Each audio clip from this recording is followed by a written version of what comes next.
All right, so let's go ahead. Let's move on to the main topic here, and that's osteoarthritis. And Yeah, so you can get osteoarthritis anywhere, not just the shoulder, of course. You can get it correct. in the hand, the hip, the knee, wherever.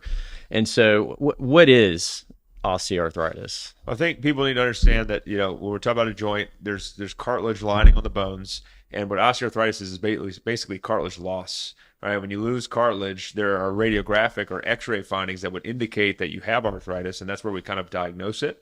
There's also clinical exam findings that would as well. But really, what we're talking about is cartilage loss. So when you start to lose cartilage on the surfaces, which is it's a smooth layer on the ends of the bones that allows gliding. It's like ice on ice. But when you lose that, you start getting, a lot of the lumps, the bumpy feeling in the shoulder or the joint, whatever it may be. You start to get pain because the cartilage has no nerve endings and the bone does. And so then when the cartilage goes away, the nerve endings hurt because they're rubbing on each other.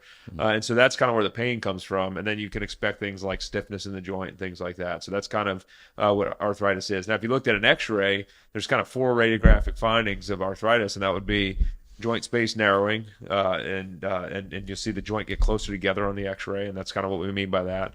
You'll see osteophyte formation. So people hear about bone spurs in their joint. That is a true bone spur is what we're kind of referencing in that regard. We talk about subchondral sclerosis, which is really hardening of the bone. So you see the bone take on a very hard appearance, like very white, dense bone on the X-ray, and then subchondral cyst, which is basically cysts that form in the bone from cartilage cracking. The joint fluid will seep into the bone and form these little cysts. So it's not a bad thing when you hear, oh, cyst is as bad as cancer. No, it's just, but it's a reflection of that cartilage loss. Yeah, I think we'll definitely get into some of those changes when we talk about the X-ray.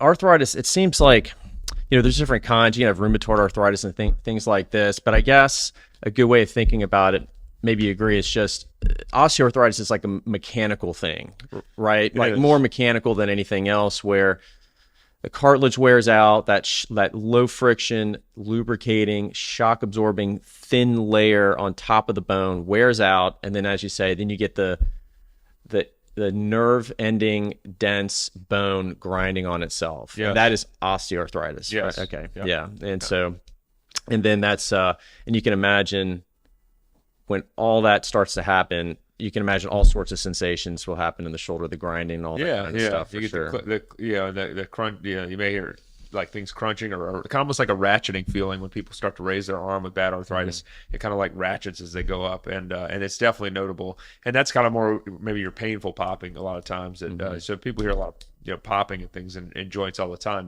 but then that's when you start to see it become much more painful, like you mentioned.